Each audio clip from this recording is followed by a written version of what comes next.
Bom, estamos no ar. Bem-vindos, então, a mais um encontro do Grupo Imersão Previdenciária. É sempre um prazer muito grande estar aqui com todos vocês. Eu sei que é cansativo depois de um dia de trabalho, mas nós estamos aqui estudando, porque seremos, na verdade, eternos estudantes da matéria previdenciária. Todos os dias nós estamos aprendendo algo novo, nos deparando com uma situação nova, né, e que muitas vezes faz com que o profissional saia da sua zona de conforto, né? Quando o profissional se isola dentro da profissão, ele acaba muitas vezes criando alguns conceitos, e aqueles conceitos, de uma maneira, né, vão sedimentando aí no seu entendimento, e muitas vezes ele pode estar até desatualizado sobre determinada decisão, sobre determinado conceito, né?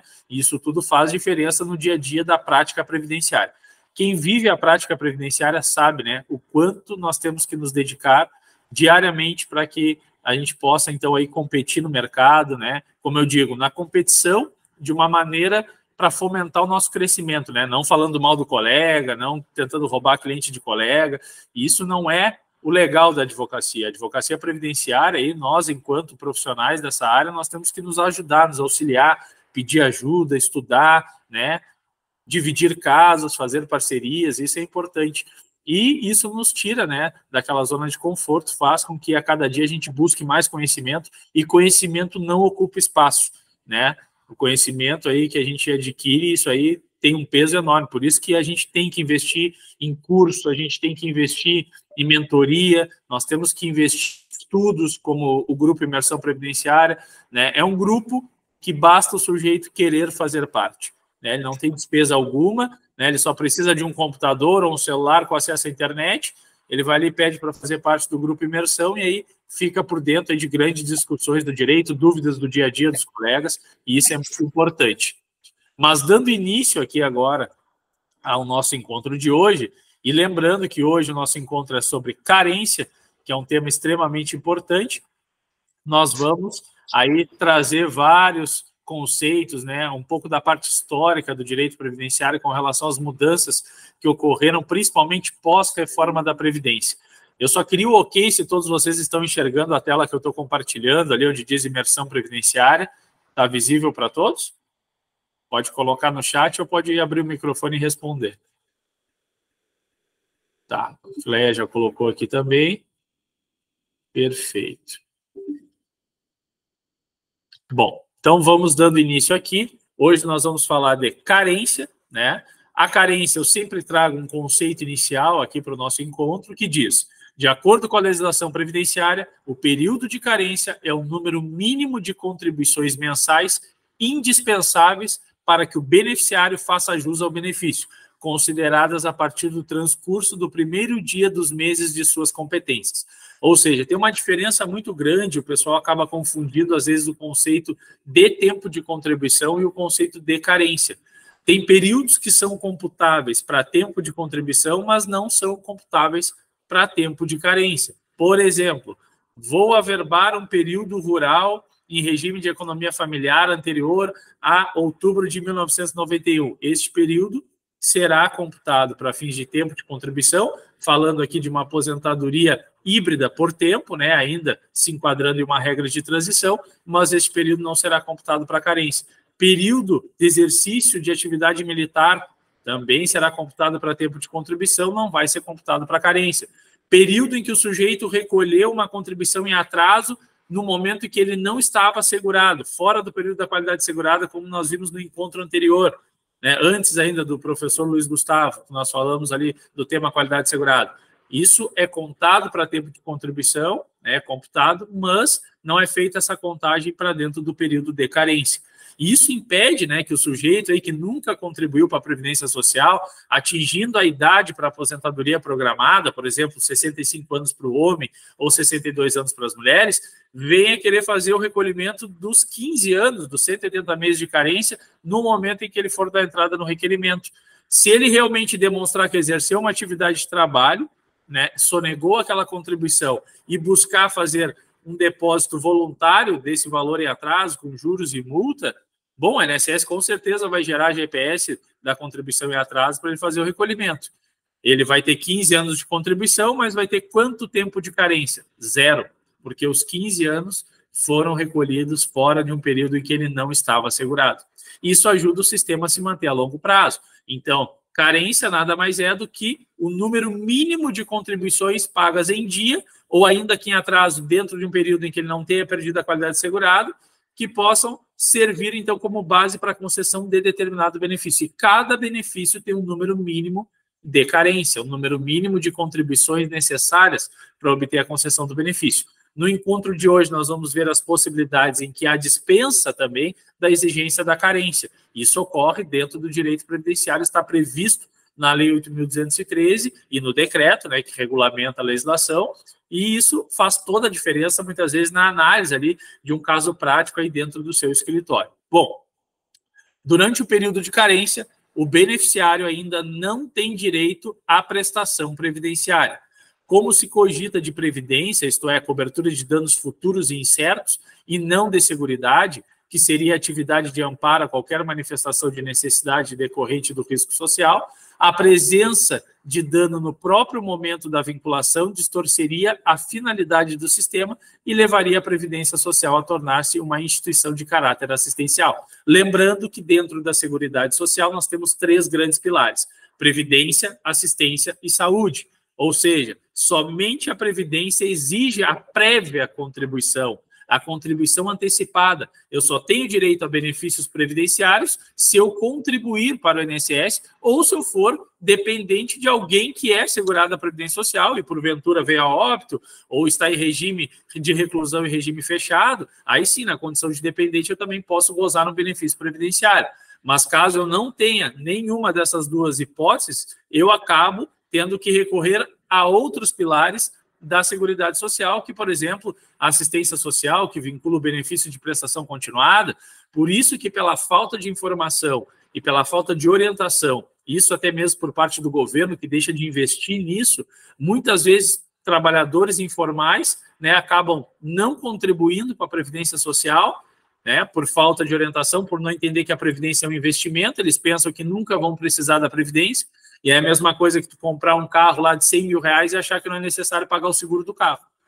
É o pior erro que o sujeito pode cometer. Ele pode ter sorte de nunca se envolver em nenhum sinistro, de o veículo não ser furtado, de não sofrer roubo, mas a probabilidade disso acontecer é muito grande e ele tem que estar preparado para o risco não programado. A mesma coisa é o trabalhador que decide desenvolver uma atividade de trabalho, mas não recolher para a Previdência Social. Ele surfa nessa certeza de que o INSS não tem o controle que deveria ter, a não ser por meio de denúncia, né, ou por cruzamento de dados, de ir lá e autuar aquele sujeito para que ele faça o recolhimento. Então, ele acaba camuflando essa atividade dele e não recolhendo para a Previdência Social. Neste exemplo, por analogia, ele seria o carro, no caso, né? Então, ele está sofrendo um enorme risco, porque muitas vezes ele desempenha uma boa atividade de trabalho, ele consegue ter uma boa remuneração mensal, mas se ele não contribui, ele está fadado à falência, porque quando ele ficar impossibilitado de trabalhar por uma doença, por um acidente de trabalho, ou até mesmo por ele vir a óbito, acontecer qualquer coisa com aquele trabalhador, ele vai ficar desamparado e ainda vai deixar os seus dependentes previdenciários desamparados. Por isso que eu publiquei até esses dias nas minhas redes sociais que um dos grandes nichos dentro do direito previdenciário são os trabalhadores informais. Mas como assim, Thiago, eles não contribuem para a Previdência? Como é que eles vão ser meus clientes? Eles vão ser teus clientes trabalhando de maneira preventiva, fazendo planejamento previdenciário, ofertando a possibilidade desse sujeito começar a contribuir para a Previdência Social, a fim de evitar o risco do dano não programado.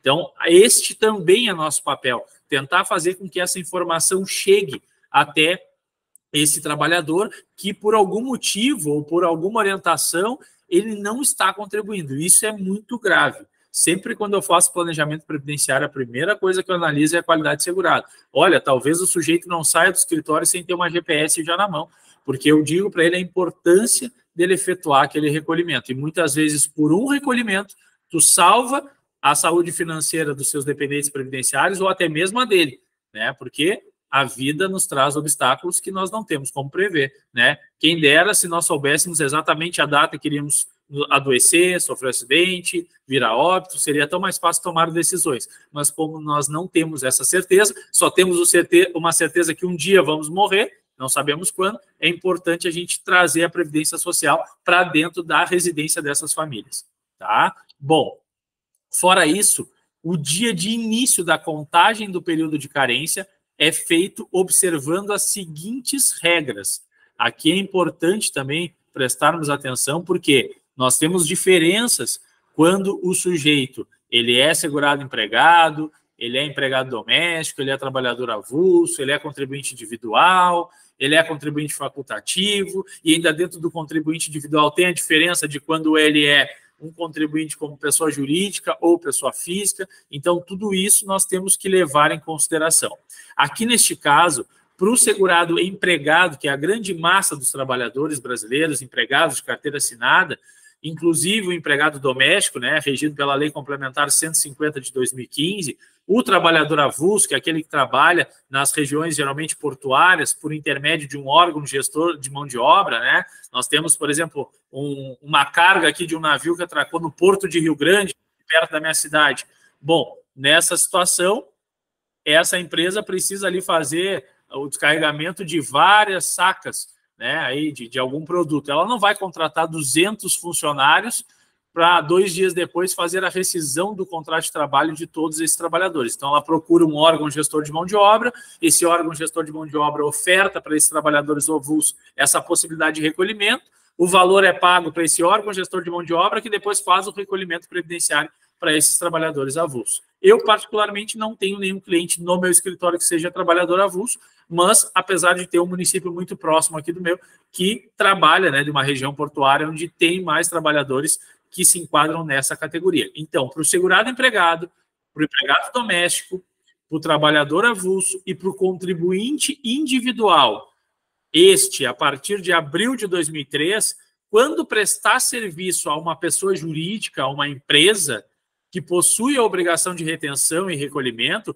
o primeiro dia do mês de filiação ao regime geral de previdência social é desde o primeiro dia em que se iniciou a execução da atividade de trabalho remunerado. Ou seja, na data de hoje, eu contratei uma secretária lá para o escritório.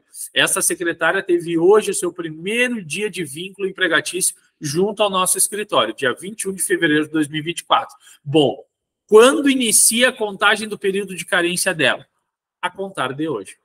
Então, a contar do primeiro dia do exercício da atividade dela, na qual a responsabilidade contributiva é do empregador, né, ou é do tomador de serviço, no caso de uma pessoa jurídica estar exigindo, né, a prestação de serviço de uma pessoa física, ela tem o dever desse exercício de atividade do contribuinte individual. Então, para estas categorias, lembrando que as 5 categorias de segurados obrigatórios da Previdência Social são os trabalhadores empregados de carteira assinada, os empregados domésticos, através da Lei Complementar 150 de 2015, os contribuintes individuais que se subdividem em pessoas físicas, que prestam serviço para as pessoas físicas ou pessoas jurídicas, as pessoas jurídicas que prestam serviço, né, para pessoas jurídicas ou pessoas físicas, e a pessoa física que presta serviço para a pessoa física. Então, aí, cada uma dessas etapas, dessa subdivisão do contribuinte individual, traz uma diferença na responsabilidade de quem será aquele que irá fazer o recolhimento previdenciário. Fora esses, nós temos os segurados especiais e nós temos os trabalhadores avulsos. E correndo por fora, de uma maneira facultativa, nós temos os contribuintes facultativos, que é aqueles que contribuem de forma espontânea para o regime geral de previdência social, sem que haja vínculo, sem que sejam participantes de regime próprio ou até mesmo já do regime geral de previdência social. Eu não posso, Thiago, advogado, ter uma empresa, tenho o meu recolhimento previdenciário, mas eu quero também verter uma contribuição como contribuinte facultativo para o regime geral. Essa contribuição é vedada, né? O máximo que vai acontecer é que depois eu vou ter que ir até a Receita Federal pedir a restituição desses valores indevidos. Então, para estas categorias de contribuintes obrigatórios, o início da contagem do período de carência é feito a partir do exercício da atividade do sujeito, da atividade laborativa, tá? Então, nesse ponto, nós temos uma diferença, porque o mesmo início da contagem do período de carência, quando se tratar de um contribuinte individual, né? E aí eu trouxe até a previsão aqui, observado o disposto no parágrafo 4º, artigo 26 do decreto 3048 de 99. Para o segurado especial e para o contribuinte facultativo, esses que são responsáveis por verter a sua contribuição, né? Claro, estamos falando aqui na hipótese em que o segurado especial pode verter a contribuição facultativa ou até mesmo ser um produtor rural, né, que não se enquadra dentro dos requisitos do segurado especial. Estes têm a responsabilidade de verter o seu recolhimento. Neste caso, né, na data do efetivo recolhimento da primeira contribuição sem atraso é que inicia a contagem do período de carência. Então, mas eu comecei a exercer minha atividade, né, semana passada, se passou um mês e agora eu vou fazer o meu recolhimento, que é até o dia 15 do mês subsequente. Bom, a partir do momento que eu efetuar o pagamento deste recolhimento, inicia-se a contagem do meu período de carência. Mas o primeiro recolhimento que eu fui fazer eu já paguei em atraso.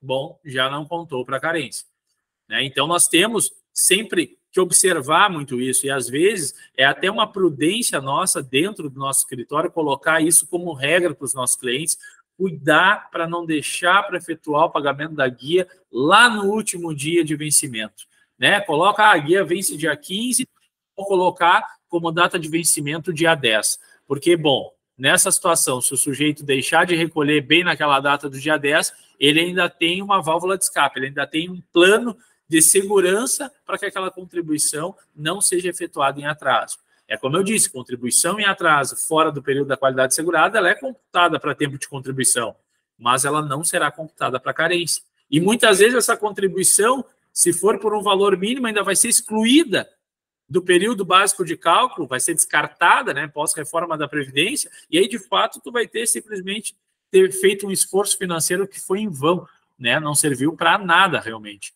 Então, como eu disse lá para vocês no início, nós temos que trabalhar com foco em cima dos trabalhadores informais, que são aqueles que ainda estão fora da Previdência Social por falta de orientação, porque a informação não chega até ele a ponto de demonstrar que a Previdência é um bom investimento, que ele não só está buscando a sua proteção enquanto trabalhador, mas também a proteção dos seus dependentes previdenciários. Então, nós temos que ir atrás dessas pessoas.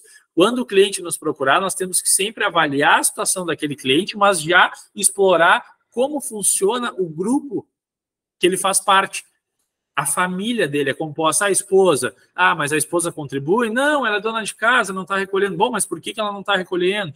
Demonstrar a importância que ele também, por ser dependente previdenciário dela, está se excluindo da possibilidade de, no futuro, receber um benefício, né? Se tem filhos menores de 20 anos, filhos maiores de 20 anos com alguma deficiência. Então, tem várias hipóteses que podem quebrar essa objeção que o sujeito traz. Mas eu não sei nem se eu vou me aposentar, então não vou recolher para a Previdência Social. Essa é a frase que a gente enfrenta diariamente, mas é a frase que se cria em cima da desinformação. E a desinformação para a Previdência Social gera prejuízo, né? Então, é importantíssimo aí que nós estejamos todos cientes, né, que nós temos que orientar os nossos trabalhadores informais.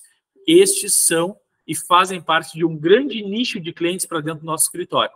Nós não temos que focar apenas no segurado, aquele que está contribuindo, e sim naquele que deve contribuir, né? Bom, feito isso, dessa forma, o cálculo da carência é considerado a partir do primeiro dia do mês correspondente à competência e que se refere ao recolhimento da contribuição, né? Ou seja, mesmo que o segurado tenha começado a exercer a atividade no dia 31 de um mês, né? Tem contabilizado ali, para efeitos de carência, todo o período daquele mês. Mas ele começou no dia 31, no último dia do mês, a minha secretária que eu contratei hoje para o escritório começou a desenvolver atividade de trabalho. Então, ela perdeu aquele mês de janeiro, que ela começou no dia 31. Não, aquele mês já é computado para carência, porque o início da contagem para o segurado empregado é a partir do exercício da atividade. Por isso é importante dominar este conceito e, principalmente, o início da contagem. Esse material aqui eu vou disponibilizar depois no grupo, então até no momento agora que nós estamos aqui conversando, nem precisa se preocupar em ficar anotando, né? Eu vou passar esse mesmo material aqui que eu estou compartilhando com vocês, vai estar disponibilizado ali em PDF, e vocês depois podem até fazer uma tabelinha, né, para ter em mente, né? Está na ponta da língua como é feita a contagem para cada tipo de segurado obrigatório da Previdência Social, como eu disse, correndo por fora também o contribuinte facultativo. Bom, passado isso, como ficam as contribuições em atraso? Aqui também é um tópico bem pertinente que gera muita dúvida, não só para os segurados, mas também para os profissionais, né? para os advogados previdenciaristas aí, né, para aqueles que estão se dedicando neste ramo do direito. Neste caso, cabe frisar que as contribuições recolhidas em atraso devem ser consideradas para efeito de carência, desde que posteriores à primeira paga sem atraso, conforme regra prevista no artigo 27, inciso 2 da Lei 8.213. Eu sempre gosto de trazer aqui a previsão legal, porque é importante depois ler a lei crua, como eu digo, né? Decorando a lei seca, que é até um curso aí que um grande amigo meu, que é advogado-geral da União, aí tem, né? Para quem é concurseiro, aí eu já deixo a dica, procura no Instagram, Decorando a Lei Seca, Leonardo Lagos, ele que passou em segundo lugar no concurso da AGU a nível nacional. Então, ele tem um método de estudo muito eficaz. E eu gosto, né, porque ele também diz isso, Tiago, nós temos que ler a letra crua da lei. Né? É importante isso. E nunca ler de uma maneira em que nós vamos lá na ferramenta e marcamos texto compilado. A gente tem que ler a evolução da legislação, porque o direito ele vai acompanhando a evolução da sociedade. Então, é interessante ver, porque dentro do direito previdenciário, o tempo rege o ato, né? Então, na verdade, muitas vezes a data do fato é determinante para traçar uma estratégia previdenciária, porque nós temos que ver a legislação que estava em vigor na data daquele fato, e aí sim exigir a aplicação daquela legislação, porque muitas vezes isso salva uma tese, né? Por isso que é importante nós não nos determos somente no conceito atual, mas ao tempo da lei. Naquele momento em que o cliente me narrou que aconteceu determinada situação, tinha uma medida provisória vigorando, né? Como é que era? Tinha uma alteração, teve uma lei revogada, foi antes da reforma, foi posterior à reforma, né? Então, isso é muito importante no momento que nós estamos estudando o direito previdenciário. Bom, então as contribuições em atraso, elas sim são consideradas também para efeito de carência, desde que estejam, né, dentro de um período em que o sujeito não perdeu a qualidade segurada, que ele tenha a contribuição em dia. Então, isso é muito importante. Eu já peguei um caso prático, uma vez eu trabalhei 14 anos em outro escritório de advocacia, uma vez eu estava saindo para almoçar e esse escritório ficava muito próximo, né, da agência do INSS aqui da minha cidade. Nisso eu encontro um senhor assim, nossa, soltando fogo pelas ventas, como se diz aqui no Rio Grande do Sul. E ele estava indignado, com um maço de documentos em mãos, dizendo... Ele queria desabafar com alguém. Eu vi que aquele senhor, achei que ele estava perdido, perguntei para ele, o que houve? Ele, aqui é um absurdo. Eu gastei quase 40 mil reais, coloquei minhas contribuições todas em dia, e quando eu fui requerer meu benefício, ele foi indeferido. De fato, ele tinha 5 anos de contribuição, ele tinha 60 meses de carência, né, contribuições que ele havia efetuado dentro dos prazos contemporâneos, mas os últimos 10 anos ele de fato havia sonegado a contribuição previdenciária, ele tinha desempenhado uma atividade de trabalho, ele trouxe documentos até o conhecimento do INSS, uma dívida que já havia, né, até decaído, mas ele trouxe o conhecimento do INSS, né, que ele havia então sonegado aquele recolhimento, o INSS avaliou e de fato verificou que ele deveria ter pago, mas só de forma voluntária, como ele estava indo de uma maneira espontânea, gerou a GPS, ele efetuou o pagamento de quase 40 mil reais, porque tinha juros, multa, era um período posterior a 96, e ele pensou que aí completaria os 180 meses de carência, quando na verdade ele ficou com 15 anos de contribuição, mas ficou com 60 meses de carência, ou seja, ele simplesmente rasgou 40 mil reais, até porque ele fez aquele recolhimento, né, sobre o valor mínimo, que a média dele era sobre o valor mínimo, então ele simplesmente jogou fora. Eu também estaria indignado, mas no caso dele, ele quis fazer sem pedir orientação de um advogado da área, né, um profissional, e acabou então incorrendo nesse erro e nesse esforço financeiro que foi totalmente desperdiçado. Então é importante saber disso também no momento que o cliente trouxer essa abordagem aí. Quais são os períodos de carência? Aqui é importante. De acordo com o artigo 25 da Lei 8.213, a nossa lei de benefício, o artigo 29 do decreto 3048 de 99 faz a adequação dos nomes dos benefícios após a vigência da emenda constitucional 103 de 2019, apesar de eu não ter me acostumado muito com benefício por incapacidade temporária, né? Era mais simpático o nome auxílio-doença, aposentadoria por invalidez, mas tá bem, nós temos que nos adequar aí a essa nomenclatura nova desses benefícios. A concessão das prestações pecuniárias do regime geral de previdência social depende dos seguintes períodos de carência. Então, indo lá no artigo 25, nós temos que auxílio-doença e aposentadoria por invalidez, 12 contribuições mensais. Voltando lá para o conceito inicial do nosso encontro de hoje, o que são as 12 contribuições mensais? É o número mínimo de contribuições indispensáveis para a concessão do benefício. ou seja, essa é a famosa carência. Então, para benefícios por incapacidade temporária ou até mesmo por incapacidade permanente, eu preciso no mínimo de 12 contribuições. Claro que nós vamos abordar os momentos em que essa carência é dispensada, mas o artigo 25 traz esta previsão, né, na via ordinária. Nós temos que o número mínimo de contribuições para estas duas espécies de benefício são 12 recolhimentos. Para aposentadoria por idade, por tempo de contribuição e aposentadoria especial, ou seja, as aposentadorias programadas, nós temos uma carência mínima de 180 meses de contribuição. Então, não adianta eu, homem, ter 35 anos de contribuição, me enquadrar lá nas regras de transição ainda, né, possibilitando a concessão do benefício sem que haja uma idade mínima, mas se eu não tiver alcançado a carência mínima. Se grande parte desse período foi de períodos computados somente para tempo de contribuição e não para carência, não me adianta muita coisa. Igual eu terei que preencher o requisito da carência. Para salário maternidade, 10 contribuições mensais. Em caso de parto antecipado, o período de carência será reduzido em número de contribuições equivalente ao número de meses em que o parto foi antecipado. E isso, muitas vezes, os profissionais não orientam seus clientes e até mesmo não sabem dessa informação. Né, devido ao parto antecipado, se reduz de uma maneira equivalente o número das contribuições exigidas também. Outra coisa é que o pessoal não utiliza a contribuição trimestral para alcançar o número mínimo de contribuições. Nós temos aí os nossos trimestres definidos em lei, janeiro, fevereiro e março, o trimestre vence em 15 de abril, abril, maio e junho vence em 15 de julho, julho, agosto, setembro vence em 15 de outubro, outubro, novembro e dezembro vence em 15 de janeiro. Muitas vezes o sujeito, pagando mensalmente, não completará a carência mínima de 10 meses ou não terá tempo suficiente de recuperar a qualidade segurada, que neste caso o artigo 27 dispõe que seria metade do número de contribuições exigida para essa espécie de benefício, seriam 5. Então, vamos supor, o sujeito hoje, né, tem 2 recolhimentos. Então, nós estamos hoje em fevereiro. Esse primeiro trimestre de 2024 vence só em 15 de abril. Então, ele já pagou janeiro, que vence em fevereiro, e agora em março vai pagar a competência de fevereiro. Mas a criança vai nascer, né, em maio.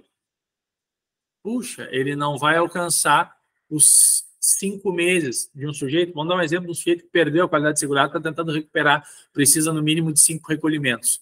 Bom, ele pode se fazer valer da estratégia da contribuição trimestral. Bom, janeiro e fevereiro ele paga dentro dos prazos, março ele paga dentro do prazo, só que maio, junho e julho ele deixa para pagar até 15 de agosto. Ou seja, mesmo após a data do fato gerador, que seria o nascimento da criança, como ainda não venceu o pagamento do trimestre, aquela contribuição, por mais seja efetuada após o parto, é considerada contribuição em dia.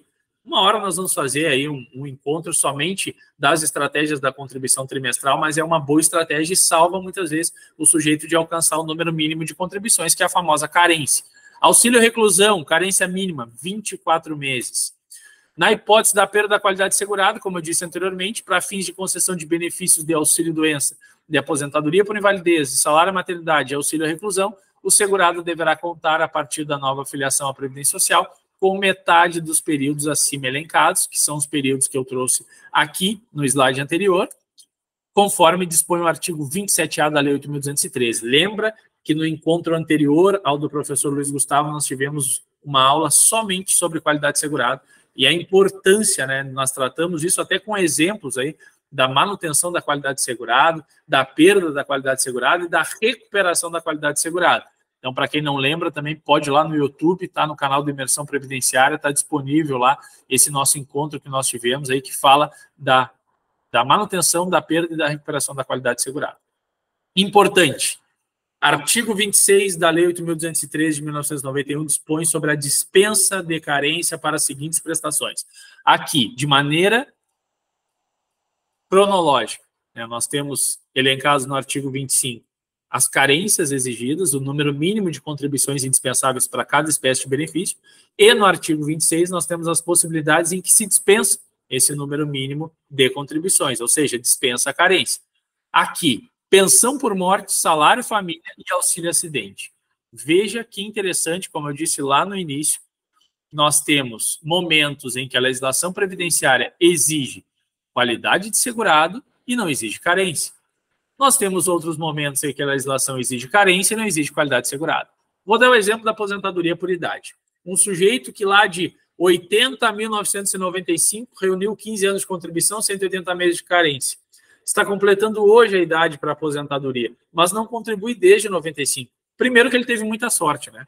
Porque, fazendo analogia com o exemplo do carro, esse carro aí rodou muitos anos sem precisar de manutenção, nunca estragou, nunca sofreu nenhum sinistro, nunca teve furto, roubo. Mas vamos supor que ele tem essa sorte toda. Ele precisa estar segurado no momento em que for requerer o benefício, ele precisa ter qualidade de segurado no momento em que ele for dar entrada no requerimento de aposentadoria por idade? Não, mas ele precisa ter carência, tempo de contribuição e a idade, os 3 requisitos necessários. Bom, fórmulas de cálculo é outro assunto. Apurar RMI é outro momento que nós vamos conversar, mas esses requisitos ele precisa. Agora, morte é programada? Como eu disse no início, somos animais racionais, sabemos que um dia vamos morrer, mas trabalhamos com a ideia que isso vai demorar muito. Então, por mais que a gente saiba que a morte é a única certeza que nós temos, parece algo distante. E, por vezes, parece que vai acontecer lá quando eu tiver 90, 100 anos, mas eu não sei exatamente quando isso vai ocorrer. Mas eu tenho que me programar minimamente para caso eu tenha sorte de chegar lá na minha expectativa de sobrevida, segundo o IBGE, eu esteja protegido, né? Eu tenha me organizado minimamente para que a Previdência Social me garanta um benefício, não que vai fazer com que eu pendure a chuteira e não trabalhe mais, mas pelo menos garantir um mínimo programado para a minha velhice. Então, por conta disso, como a morte a gente não tem como programar quando ela vai ocorrer, nós não podemos exigir um número mínimo de carência, um número mínimo de contribuições. Basta que eu esteja assegurado. Olha um exemplo trágico. Já vi casos em que o sujeito contribuiu 20 anos para a Previdência, depois, devido à pandemia, parou de recolher para o INSS, extrapolou todos os prazos previstos no artigo 15 de manutenção da qualidade de segurado, ficou mais de 4 anos sem recolher para a Previdência, veio a óbito. A família te procura para ir querer o benefício de pensão por morte. Bom, esse sujeito não estava assegurado no momento que veio a óbito, não preenchia requisitos para concessão de benefício de aposentadoria. Por conta disso, seus dependentes previdenciários estão desamparados. Agora, a minha secretária do exemplo de hoje foi contratada hoje, primeiro dia de vínculo, início da contagem do período de carência, iniciou quando? Hoje. Ao final do dia, teve um mal súbito na parada de ônibus, indo para casa, veio a óbito.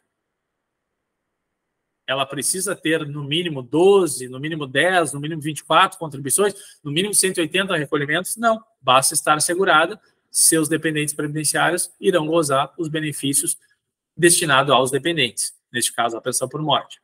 Então veja como é importante combater o risco não programado. Para esses benefícios, pensão por morte, salário família, auxílio acidente, riscos não programáveis, né? Esses não exigem carência. Auxílio doença, que eu estou tratando, é benefício por incapacidade temporária, aí para quem já está mais, né, acostumado com as novas nomenclaturas, mas ainda estou tratando aqui conforme dispõe na lei. Auxílio doença, aposentadoria por invalidez nos casos de acidente de qualquer natureza ou causa de doença profissional do trabalho, bem como nos casos do segurado em que, após se filiar ao regime geral de previdência social, for acometido de alguma das doenças ou afecções especificadas em lista elaborada pelos Ministérios da Saúde e da Previdência Social, atualizada a cada 3 anos, caso tivéssemos essas listas, né? Então, hoje, como não temos essa lista elaborada pelo Ministério da Saúde, nem da Previdência Social, nós temos o artigo 151 da Lei 8.213, que elenca ali uma série de doenças que são passíveis de dispensa do número mínimo de contribuições, que é a carência. Então, para quem está em dúvida, vai lá no artigo 151 da Lei 8.213 e lê cada uma das patologias que estão ali, que são consideradas doenças graves, e essas doenças, então, elas dispensam o número mínimo de contribuições. Posso ali ter um dia de vínculo, um mês de vínculo, se eu sou contribuinte individual, se eu faço o meu recolhimento, se eu sou contribuinte facultativo, então isso tudo é importante. Primeira pergunta que nós temos que fazer: quando ocorreu né? Por qual motivo esse sujeito está se afastando do trabalho? Qual foi o motivo do fato gerador? Foi morte, foi doença profissional, doença do trabalho, essa doença foi adquirida no ambiente de trabalho, ele sofreu um acidente dentro do ambiente de trabalho, ele foi acometido por alguma dessas doenças previstas no artigo 151, de que forma ele estava contribuindo para a Previdência Social, para eu saber qual será a data exata do início da contagem de carência, né? Isso tudo é importante. Quem é a responsabilidade contributiva daquela contribuição? Ah, mas ele era contribuinte individual, pessoa física. Lá o Tiago me disse que ele era o responsável pelo recolhimento, que a contagem do início de carência era a partir do primeiro pagamento que ele fez da contribuição. Tá, mas e se ele estava prestando serviço para uma empresa, para uma pessoa jurídica? Aí ele já transfere a responsabilidade dessa contribuição. Aí o início da contagem já não é no momento em que ele realmente pagou seu recolhimento, mas sim no momento que ele passou a exercer, prestar aquele serviço para aquela pessoa jurídica. O tomador do serviço que já tem o dever de recolher, né, a sua contribuição previdenciária, a contribuição previdenciária daquele que está prestando serviço. Por isso é importante ter aí, né, minimamente, um script para o atendimento, para que essas informações não fiquem soltas, se siga um roteiro de atendimento. Né, isso é importante. Bom, seguindo ainda, nós temos os benefícios concedidos na forma do inciso 1, artigo 39, aos segurados especiais, também referidos no inciso 7 do artigo 11 da Lei de Benefícios. Nós temos a dispensa para serviço social, dispensa de carência para reabilitação profissional e para salário maternidade para seguradas empregadas, trabalhadoras avulso ou empregada doméstica. Então, nessa hipótese que tu lidar com o salário maternidade, em que seja dessas três categorias de contribuintes obrigatórios, a segurada e a empregada, a trabalhadora avulsa e a empregada doméstica, nós temos também a dispensa do número mínimo de recolhimento. Agora, se sou uma pessoa que desenvolve uma atividade de trabalho, sou responsável pelo meu recolhimento, né? Não tenho lá o número mínimo de 10 contribuições, mesmo a contribuição trimestral não me salvou antes da data do fato gerador para o salário maternidade, aí eu estou em maus lençóis. Agora, estava 4, 5 meses trabalhando de carteira assinada, empregada doméstica, e aí descobri a gravidez. Aí sim eu estou dispensado do número mínimo de contribuições. Bom, quais são os períodos que contam para carência? No início do nosso encontro hoje, eu falei dos períodos que eram computados para tempo de contribuição, porque as pessoas confundem muito esses dois conceitos, né? Se confunde muito o conceito de tempo de contribuição e conceito de carência. Então, nessa situação agora, nós vamos trazer aqui quais são os períodos que são passíveis de compra para período de carência. Segundo o artigo 27 da Lei 8.213, contam para períodos de carência, e por mais que eu traga aqui de uma maneira mais esmiuçada neste material, que vai ser disponibilizado para todos, é importante ler a letra seca da lei também. Bom, voltando aqui então, quais períodos que contam para carência? Período referente a partir da data da filiação do regime geral de previdência social, no caso dos segurados empregados, inclusive domésticos e trabalhadores avulsos. Então, a partir do momento que um segurado empregado de carteira assinada inicia o exercício da sua atividade, um trabalhador doméstico, e aí quando eu falo doméstico, não estou falando só da empregada doméstica, né? Nós temos dentro dos domésticos aí os jardineiros, os motoristas, a empregada doméstica. Então, às vezes a pessoa acaba restringindo o conceito dela, até mesmo por não ler a Lei Complementar 150 de 2015, que é importante, né? Tem que ler a Lei Complementar. Ela trouxe uma mudança enorme para os empregados domésticos. Eu sei porque minha mãe foi muitos anos empregada doméstica.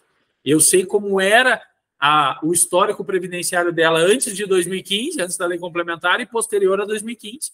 A mãe não tinha direito a auxílio acidente, não tinha fundo de garantia. O E-Social, além de organizar, né, a vida previdenciária desses trabalhadores, também trouxe aí uma fiscalização muito mais eficiente em cima dos empregadores, que são pessoas físicas. Pessoas físicas contratam empregados domésticos. Né? Então, nessa situação, a Lei Complementar 150 é muito importante para a leitura aqui do dia a dia também da prática previdenciária. Então, para esses três, os trabalhadores avulsos também, incluindo eles, né, que são aqueles que têm o órgão gestor de mão de obra que intermedia ali a atividade de trabalho, esses contam para período de carência a partir do exercício da atividade. Como eu disse, começou a trabalhar no dia 31 de janeiro. Ah, então vai contar para carência somente em fevereiro. Não, vai contar janeiro também. Basta um dia no mês.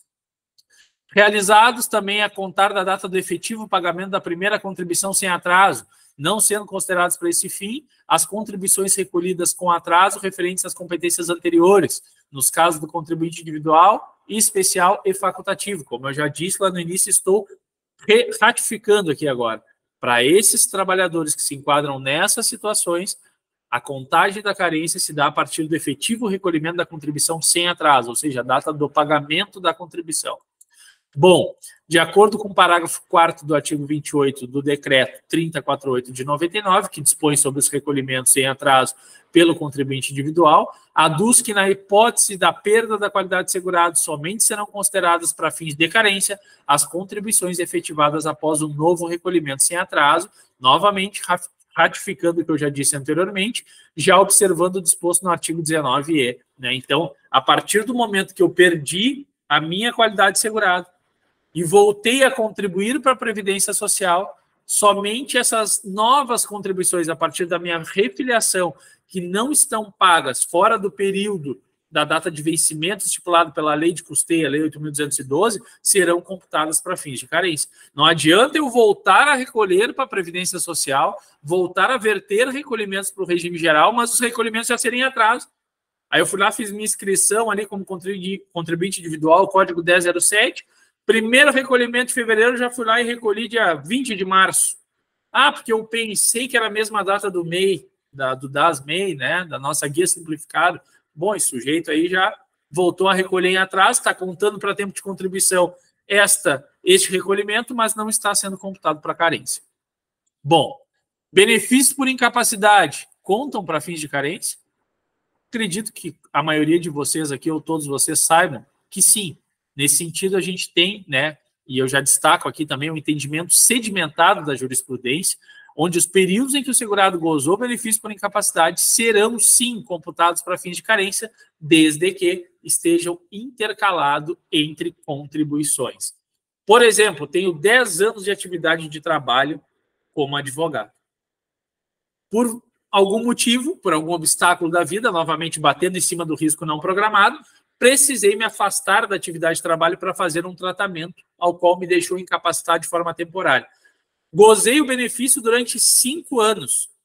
Só que agora eu completei a idade para aposentadoria programada por idade, 65 anos. Ou seja, eu tinha 10 anos de recolhimento pago sem atraso, fiquei 5 anos gozando o benefício de auxílio-doença e agora vou dar entrada no meu requerimento. Se eu simplesmente dar entrada no requerimento de aposentadoria, será computado apenas 120 meses de carência, não será computado 180 meses, pois não tinha contribuição posterior à cessação do meu benefício por incapacidade. Ou seja, tenho que cessar meu benefício por incapacidade, verter pelo menos um recolhimento, ou passar a desenvolver alguma atividade de trabalho, e aí sim todos aqueles 60 meses em que eu gozei o benefício por incapacidade também serão computados para fins de carência, e eu terei cumprido ali o meu requisito de carência, né, e tempo de contribuição para este caso que eu trouxe aqui de maneira hipotética. Bom, então, isso trata o artigo 55, para inciso 2, da Lei 8.213, que é a nossa lei de benefício da Previdência Social.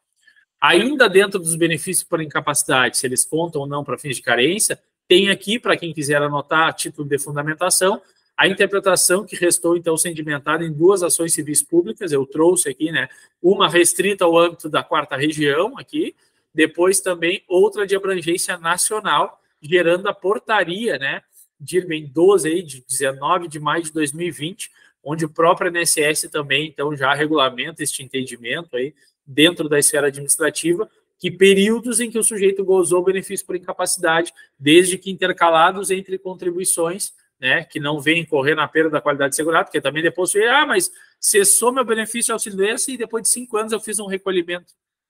Né? Então tem que analisar também esses fatos. Tem sempre as exceções, né? Mas aqui está o fundamento, caso vocês precisem utilizar aí dentro dos seus pedidos administrativos, até mesmo de uma ação judicial, que eu acredito que não será necessário, mas está aqui o fundamento. Bom, sempre que se tratar de benefício por incapacidade acidentário, também não precisa de período intercalado entre contribuição. Ou seja, quando a concessão do benefício por incapacidade decorrer de um acidente de trabalho, né, uma doença adquirida no ambiente de trabalho, nós não precisamos, então, invocar esta contribuição posterior para que o período seja computado para fins de carência, até porque muitas vezes o sujeito pode ficar, né, de fato impedido de voltar a exercer a atividade de trabalho, né? Então, nesse ponto, e aí nós temos hoje, infelizmente, uma grande discussão aí a respeito, né, da subdivisão da aposentadoria por invalidez, previdenciária e acidentária pós-reforma da Previdência, né? E por conta disso, depois eu vou trazer esse tema em um dos nossos encontros aqui também, porque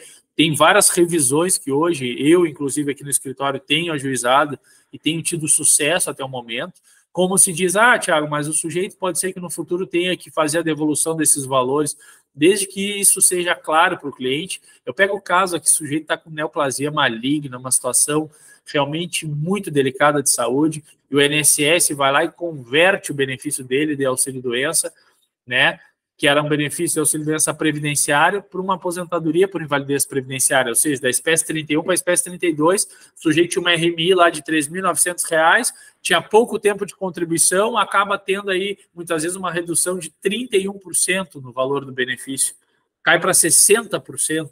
Isso é um absurdo para as pessoas que já enfrentam todo o tratamento, toda essa patologia que leva a uma doença também emocional, né? Porque o sujeito tem que ter forças para seguir lutando contra hoje talvez uma das piores patologias que se tem aí, e ainda o INSS vai lá e retira 31% do valor da renda do sujeito. Eu digo para ele, pode ser até que realmente o senhor tenha que devolver esses valores, mas, Thiago, não me importa, eu quero voltar a receber o que eu estava recebendo. Detalhe, eles ainda cobram o valor que ele deveria, né, não estar recebendo por já estar aposentado por invalidez antes mesmo, ou quando já estava, quando eles convertem o benefício, aí trocam a espécie, ainda acabam consignando parte do valor do benefício dele em devolução. Eu já peguei caso que o cara saiu de uma renda de 13.900 foi para R$ 780. E, graças a Deus, aqui no TRF4 nós temos, né, tanto nas decisões singulares como nas decisões colegiadas, ainda que seja no Juizado Especial Federal, conseguir a declaração de inconstitucionalidade desse novo dispositivo do artigo 26, que trata, então, desse cálculo da proporcionalidade de proventos quando não se tratar de uma matéria acidentária.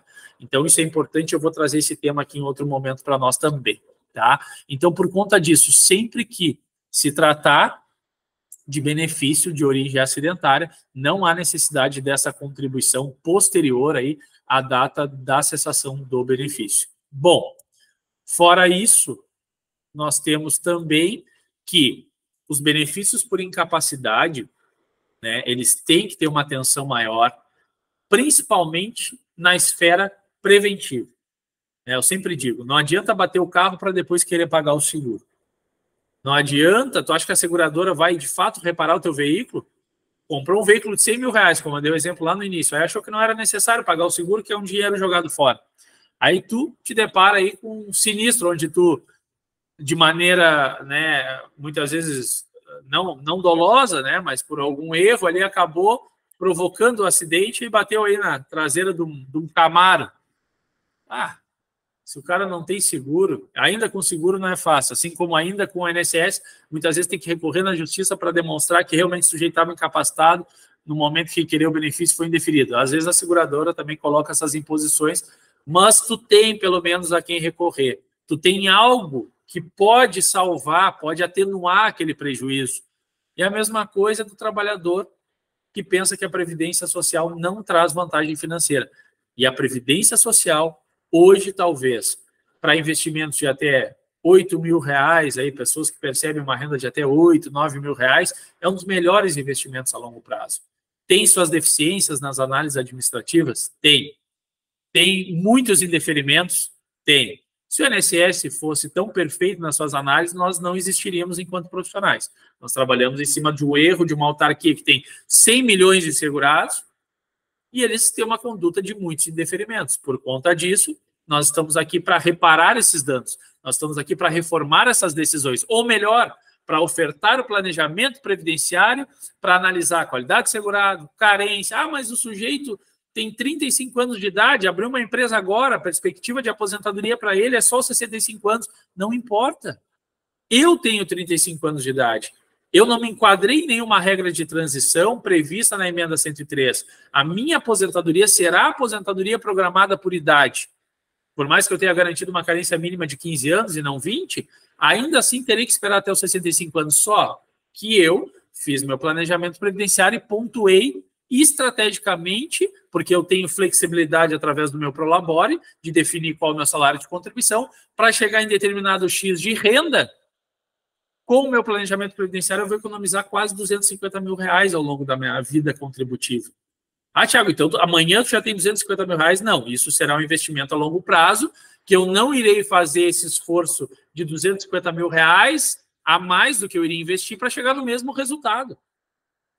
E isso não se aplica só para grandes investimentos, se aplica para aquele sujeito que está contribuindo com uma alíquota de 20% e está fadado a um benefício de salário mínimo, sendo que daqui a pouco o cara se enquadra no meio, sendo que daqui a pouco ele pode ser um contribuinte com uma alíquota simplificada. Pô, que ele saia de uma alíquota de 20% para 5%, ele já está economizando 180 reais por mês. Isso em um ano já é o seguro do carro que ele não queria pagar.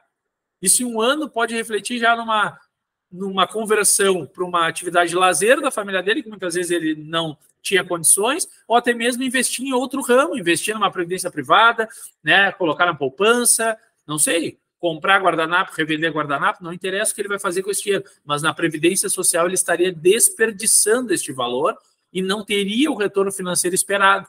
E, infelizmente, até os dias de hoje, muitos segurados da Previdência Social pensam que há diferença entre contribuir com 20% sobre o salário mínimo ou 5% sobre o salário mínimo. Claro que tem a diferença para implemento das condições das regras de transição. Mas para aqueles que estão sujeitos a uma aposentadoria por idade programada, esse cara está fadado aí a jogar dinheiro fora. O que nós vamos fazer? Nós vamos fazer o planejamento previdenciário para ele. Vamos ver se ele não vai cometer nenhum erro de perder a qualidade segurada, se ele está com a carência direitinho, se tem que fazer alguma retificação, alguma inclusão, exclusão dentro do CNIS, se precisa fazer uma unificação de NITs. Nós já vamos ofertar esse serviço previamente, vamos deixar a casa organizada, vamos preparar todos os ingredientes para o churrasco e depois só botar o fogo quando ele completar a idade. Não adianta ele esperar comprar toda a carne e não saber botar fogo na churrasqueira. A carne não vai queimar nunca. Aquela carne vai apodrecer ali no espeto e não vai queimar, e não adianta nada.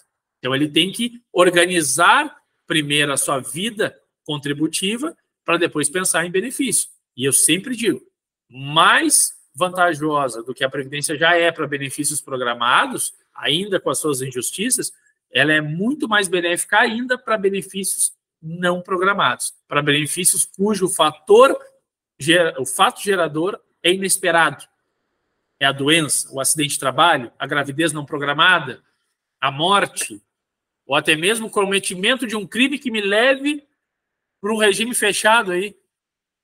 Ninguém está livre disso. Então, nesse ponto, nós temos que trabalhar dessa maneira preventivamente. E para trabalhar dessa maneira de forma preventiva, nós temos que dominar os conceitos. Tempo de contribuição, qualidade segurada e carência. Esses são os 3 pilares iniciais do direito previdenciário que nós temos que entender. Claro, depois nós temos que dominar todos os conceitos dos contribuintes obrigatórios, facultativos, quem são os dependentes previdenciários, né, os requisitos para a concessão dos benefícios, mas esses conceitos iniciais acabam muitas vezes sanando grandes discussões que estão envolvidas nesta matéria. Então, hoje é o recado que eu gostaria de passar a todos, né, espero que tenha sido produtivo, espero que tenham gostado, né, eu não gosto de me alongar muito aqui, já é 20h35, porque eu sei, né, que todos vocês vêm de um dia cansativo de trabalho, né, uma jornada intensa, a gente sabe que a advocacia é matar um leão para o dia, como se diz mesmo, né, a gente sabe que todos os dias a gente tem novas possibilidades de negócios, de parcerias, né, nós temos que estar sempre captando, a cada contrato é uma emoção, né, cada vez que nós vamos atender o cliente, nós nos deparamos com uma objeção, nós temos que quebrar aquela objeção. Nós estamos aqui para valorizar o nosso trabalho enquanto profissionais. Não é não cobrar consulta. Essa informação custou dinheiro. Aí, para quem não cursou a vida acadêmica na Universidade Federal, muitas vezes não conseguiu, né? Foi uma universidade privada, o sujeito chega a investir, às vezes, 90, 100 mil reais no curso de Direito, mais cursinho para passar na prova da OAB, dedicação, tempo. Para nós, o tempo é dinheiro. Vai lá e bota numa planilha lá quanto tu gasta por ano em folha, caneta, aluguel, luz, internet, um computador, formatação do computador, né? Coloca isso, divide ali por dias e por hora, e aí tu vai saber o custo da tua hora para ficar parado dentro do escritório dando informação de graça. Nós temos que saber esse cálculo para que depois a gente possa, em cima deste valor, atribuir o valor do nosso trabalho. Se eu gasto R$75 por hora para ficar parado dentro do escritório com as despesas que eu tenho, para uma consulta eu vou cobrar no mínimo R$200 a mais, R$150 a mais para pagar o quê? O meu lazer, porque esse custo eu já tenho. Agora, o que vai me trazer um pouco de qualidade de vida, e isso eu aposto para vocês, o direito previdenciário, se ainda não traz, vai trazer essa qualidade de vida para vocês. Eu digo por mim, olha, parece que faz tão pouco tempo aí, eu já trabalhei em fábrica de conserva, eu já trabalhei descarregando caminhão aí, levava 80, 90 quilos na cabeça, muitas vezes perigando ficar com problema de coluna aí para o resto da vida. Trabalhei de servente pedreiro, trabalhei de office boy. São experiências da vida. Eu comecei a trabalhar com 14 anos. Com 17 anos eu fui ser office boy de um escritório de advocacia, né? E vou te dizer, em pouco tempo, depois que eu decidi me aventurar na advocacia previdenciária, o resultado não foi só na minha vida, foi na vida da minha esposa, foi na vida da minha família, né? Graças a Deus, hoje tudo que eu tenho eu devo ao direito previdenciário. O direito previdenciário, ele, além de tu conseguir receber honorários, tu faz um bem social para as pessoas. É muito gratificante, porque as pessoas, elas ficam muito gratas pelo serviço prestado, porque tu atinge aquelas famílias que não têm acesso à informação, que muitas vezes não são nem lembrados pelo poder público, que vivem lá numa zona onde a casa deles é feita de caixa de leite. É uns tapumes com caixa de leite para fazer um efeito térmico. Não tem acesso à energia, não tem acesso à água encanada, não tem nem documento para chegar no CRAS ou na unidade básica de saúde mais perto da casa deles para ser atendido, para ser um usuário SUS. Essas pessoas precisam de informação. E se tiver que ir até eles, nós temos que ir até eles. Se tiver que ir lá botar uma banquinha, uma cadeira e uma mesa no meio da comunidade e orientar essas pessoas, não que todos terão direito, mas orientar essas pessoas sobre os seus direitos, isso aí, olha, traz um bem muito grande para a sociedade. Então, queria agradecer mesmo de coração aí, mais uma vez, a participação de todos aqui. Eu acho que, assim, a gente está aqui para somar, né? Então, eu queria agradecer aqui a Beatriz, queridona, que está sempre, né, também ativa nas redes sociais, compartilhando aí nosso material aqui do Imersão. A doutora Charis, que é aqui bem próximo de nós, exerce uma atividade de trabalho também aí de exemplo, né? Tá sempre aí, eu que acompanho ela nas redes sociais, para cima e para baixo, a mulher trabalha 24 horas, eu acho. A Cleia também, que é uma grande parceira, uma excelente profissional, a Eduarda, que é minha esposa, e aí sim, né? Essa é a minha referência. A Fernanda Ferreira, que está aqui conosco também, e o Fernando, que o Fernando é um sujeito em que eu iniciei na advocacia, na verdade, né? Eu era secretário, ele já era advogado, e ele foi as primeiras pessoas que me ensinou os primeiros conceitos de direito previdenciário.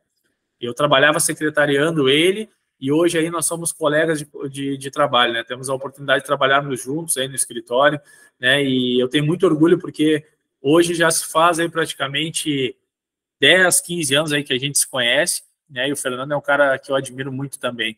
Então, queria agradecer a presença de todos, lembrando que essa aula ficará gravada, assim como aqueles que não viram sobre qualidade de segurado, né, que nós trouxemos esse encontro antes do professor Luiz Gustavo, está lá também no YouTube, pode ir lá que vai estar à disposição de todos aí.